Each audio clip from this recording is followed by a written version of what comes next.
léegi nag beneen bi mooy ndax am na benn réewu jullit bu am ngànnaay wala bu am doole koo xam ne mën naa tenir tête Israël bon pour l'instant ñaar la xëy na Pakistan ak Turquie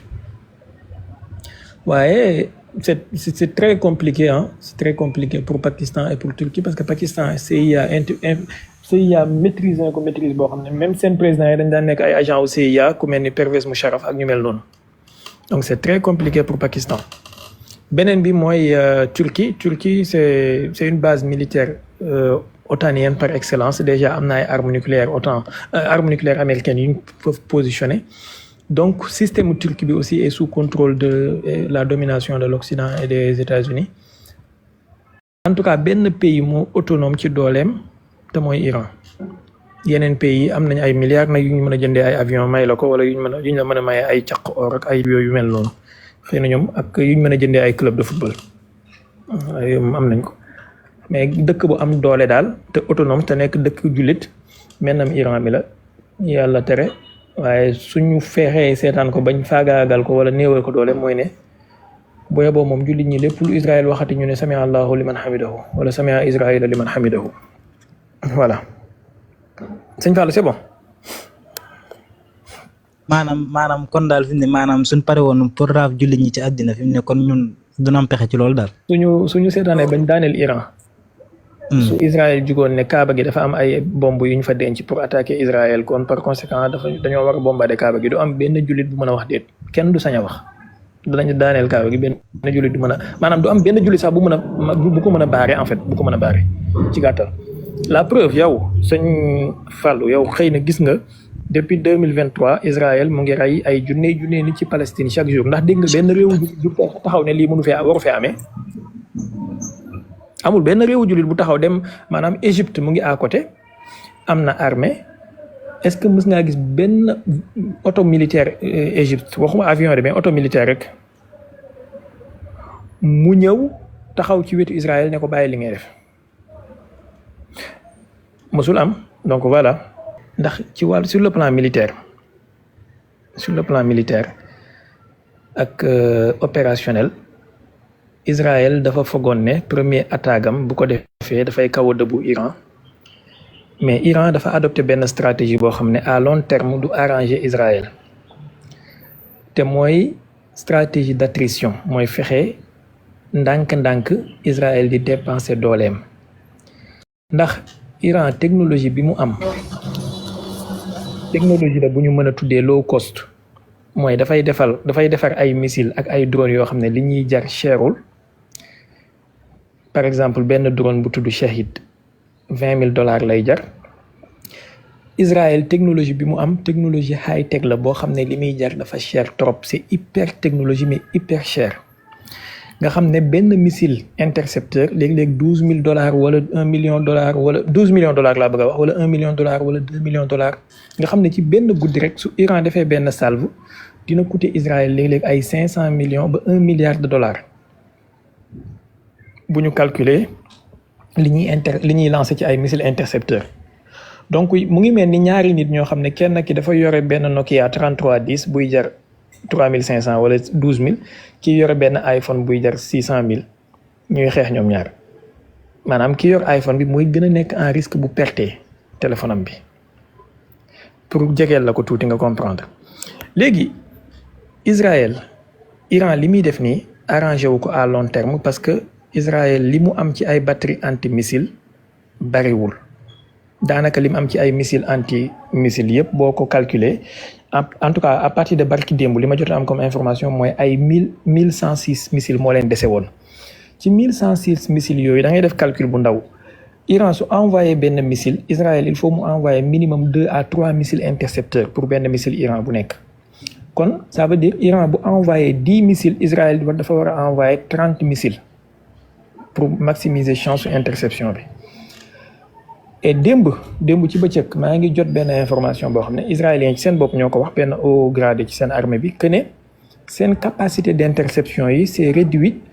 jusqu'à 65% par rapport ak 90% yi ñu amoon semaine passée bon te na la leer ne su Israël waxee ne 65% de seen capacité yi toll léegi mooy ne kon c'est beaucoup moins maanaam gën naa suufee 65%. xëy na dañoo camoufler loolu rek pour xaw a sauver la face. et lu waral loolu mooy stratégie bi Iran adopté di envoyé ay 30 missiles fii 10 missiles fële 3 missiles fii 50 missiles fële. te Iran li mu bëggoon mooy fexe dégrader maximum possible capacité de défense su Israël bi ba nga xamante ne su demee ba léegi défense su Israël mel ni rideau may ga bu ko defee mu envoyé ay drone low cost ak ay missiles low cost ñu mu tàppe fu ko neex. waaye bu fekkoon défense bi dafa nekk intact comme ni mu meloon boobaa du mën a dal fu ko neex ndax lu mu dóor mën nañ ko intercepter.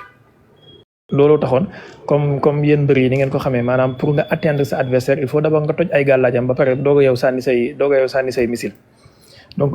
Iran stratégie boobu la amoon mooy jéem a toj défense su Israël ba pare te mu ngi ci ba léegi.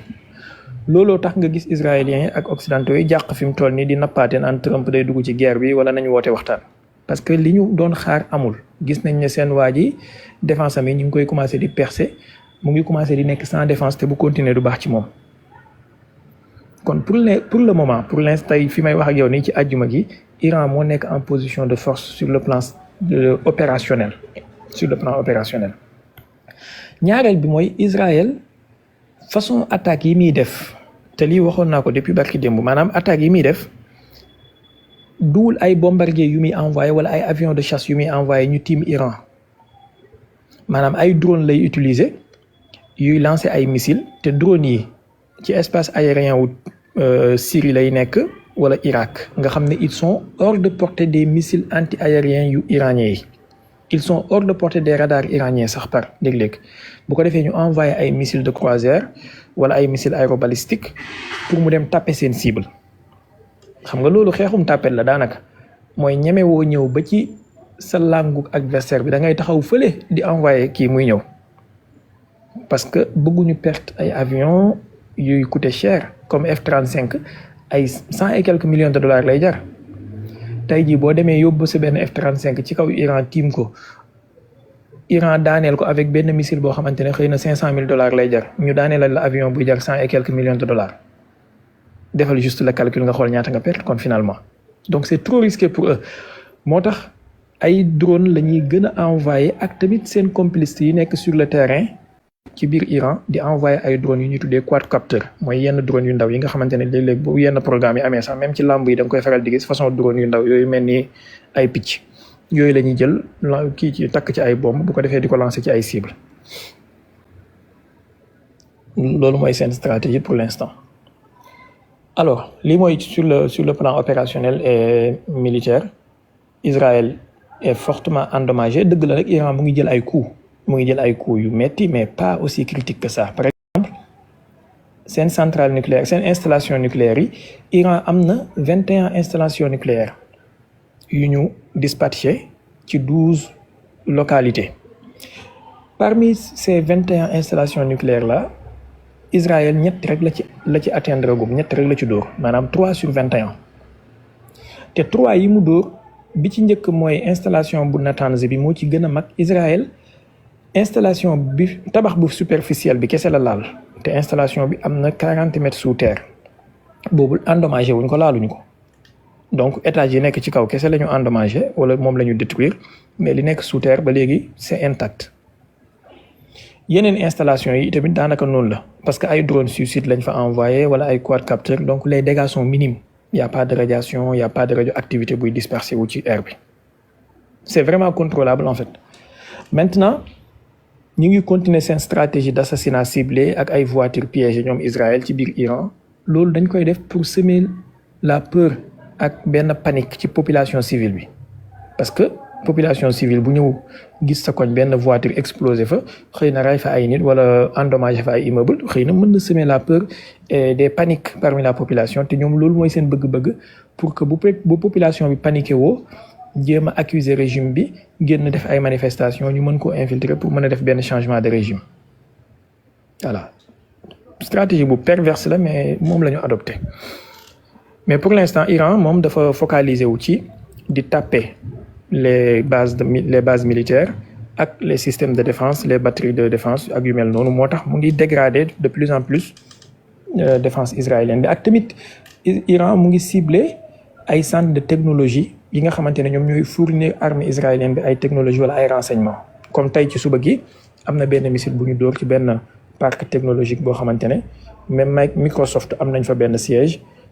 parc technologique la bu daan fournir Israël ay renseignement satellitaire ci seen guerre yi ñuy def apparemment c'est endommagé wala c'est détruit en partie voilà. Quant à affaire u Dajjal bi loolu mooy pour première question bi deuxième question bi affaire u Dajjal bi en réalité alxuraan dafa am lu mu junj ci fin des temps am na téere yu jiitu woon ci yeneen diine yi ñoo xamante ne itamit wax nañu ci alxuraan xam nga tuddul baatu Dajjal mais am na ay mbindeef yu mu tudd lu mel ni Yaajuuj wa Maajuuj bi muy tudd Yaajuuj wa Maajuuj am na benn personnage bu mu ko tëkkale wala bu mu fa tudd mooy Zulqarnayni boobu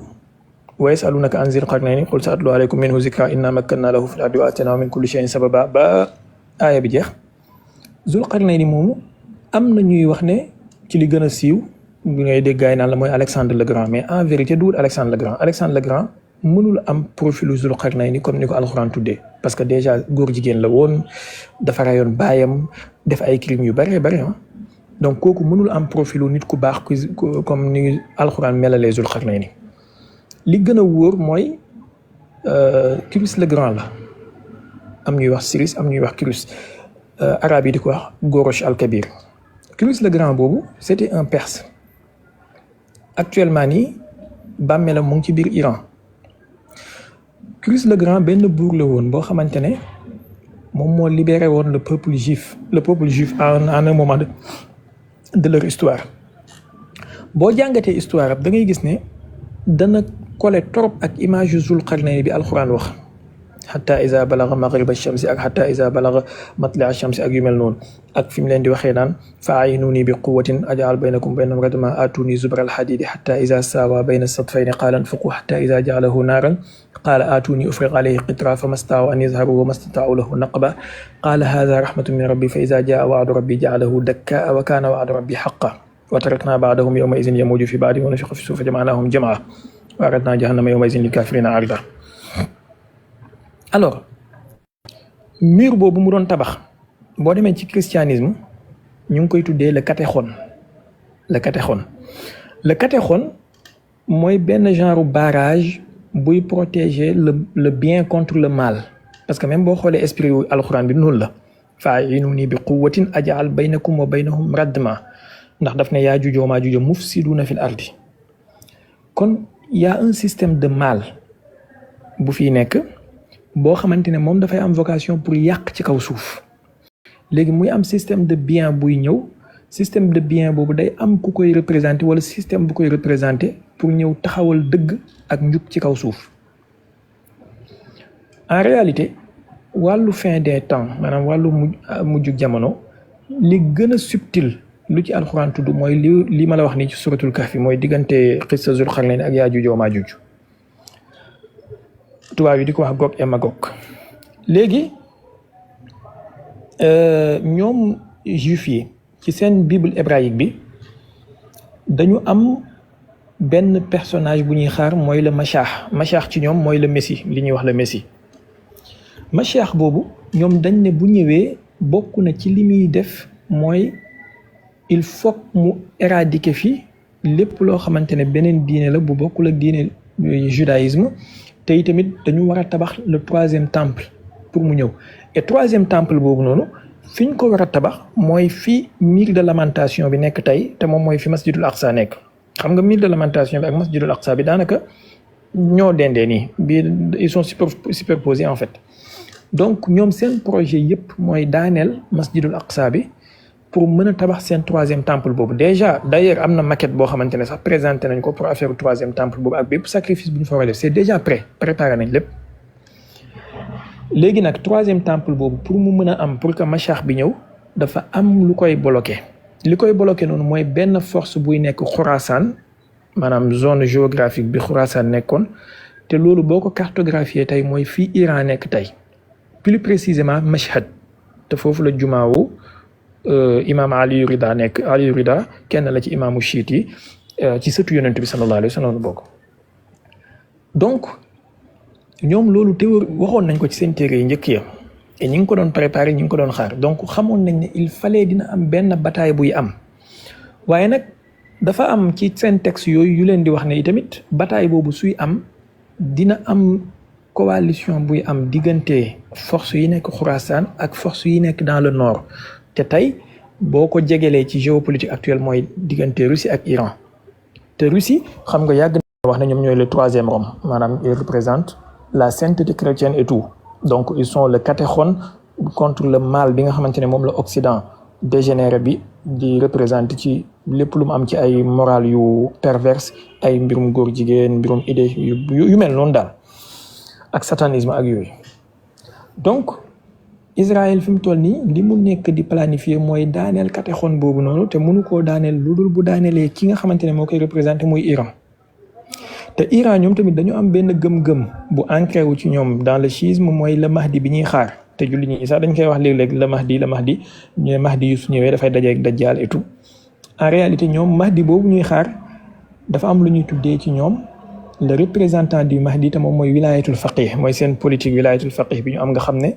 Khamenei wala Khamenei moom moo koy représenter le guide suprême qui n'est pas un président de la République qui est au-delà du président de la République qui est presque le représentant de Dieu sur terre pour ñoom le guide suprême donc en réalité c'est le représentant de Imamul Mahdi sur terre pour l'instant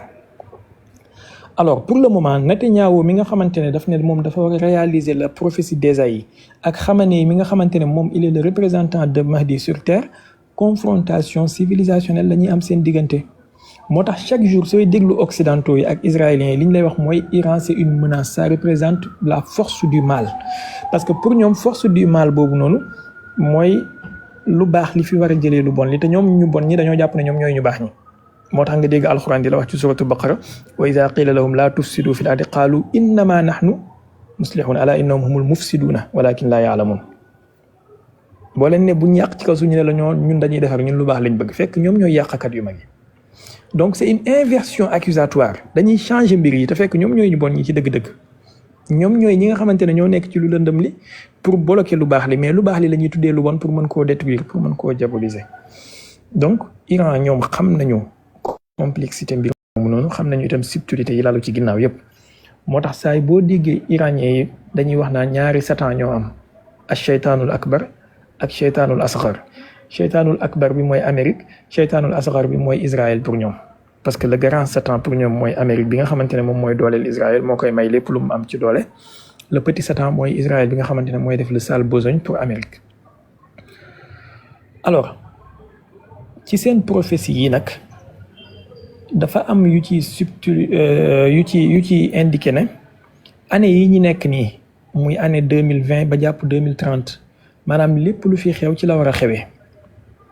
boo xoolee début 2020 fin 2019 début 2020 affaire Covid bi ñëw ñu commencé le covidisme messianique et sacrificiel yi nga xamante ne moo ci doon am ci projet bi ñu amoon ci wàññi population mondiale bi am nañu benn théorie bu ñuy théoriser the golden billion mooy le milliard doré parce que pour ñoom àdduna bi dafa peuplé ba ëpp donc il faut ñu wàññi population mondiale bi pour que nit ñi mën a dund en bien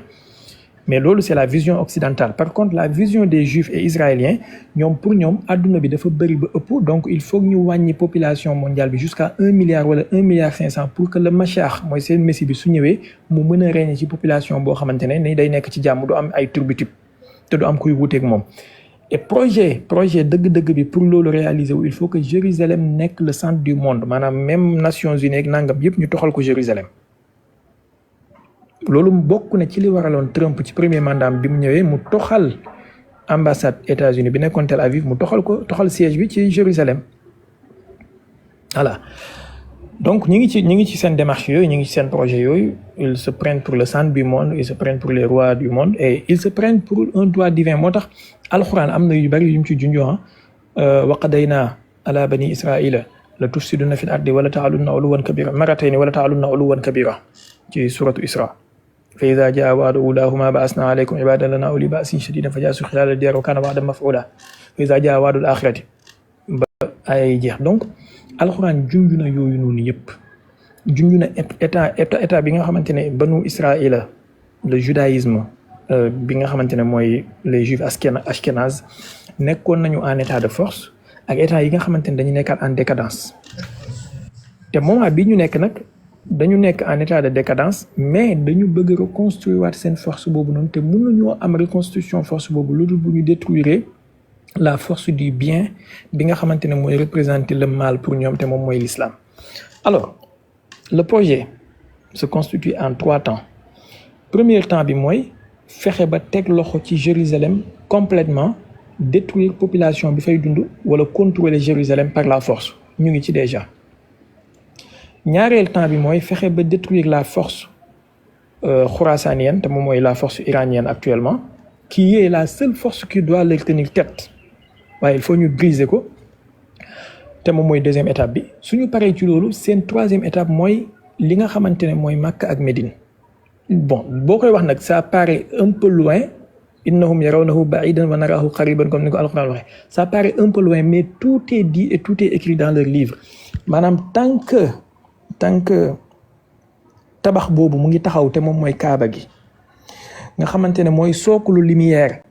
ak mboolem onde yi ak vibration positive yi jugee ca awalim yi di wàcc ci kaw suuf tant que loolu mu ngi taxaw dafa am ci seen esprit sacrificiel yi loo xamante ne loolu daf koy bloqué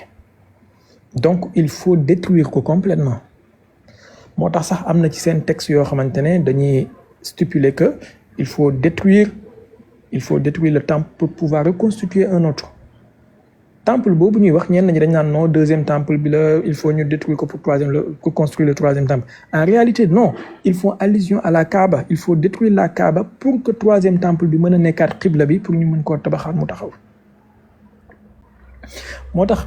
jullit bu nekk bu xeewoo tuuti li mu war a def fi mu toll nii moo xam ku mën ñaan la moo xam ku am arme la moo xam ku am technologie la lu mu mën a def mooy dimbale Iran yi ñu taxaw c'est plus fort qu'ay affaire militaire ak ay affaire géopolitique ah c'est plus profond affaire civilisationnelle la affaire messianisme la affaire mahdawiya la pour iranien yi affaire Christ la ak antichrist pour moo tax ngay dégg tey jii même boo xoolee entre parenthèses boo xoolee France wala yenn dëkk yi par exemple yenn parti politique yu mel ni parti Éric Zemmour bi wala ñenn ñi da ngay dégg ñu naan la civilisation judéo-chrétienne xëy na bu ngeen di suivre dof yooyu da ngeen di dégg ñu koy wax léegi la civilisation judéo-chrétienne alors qu'en réalité la civilisation judéo-chrétienne n'a jamais existé juifs yi ñoo gën a bañ chrétiens yi ci kaw suuf d'ailleurs ñoo gën a bañ yonent yàlla Isa lu nekk tuumaal nañ ko. abonné leen tey aimé di partager di participer di envoyer ay cœur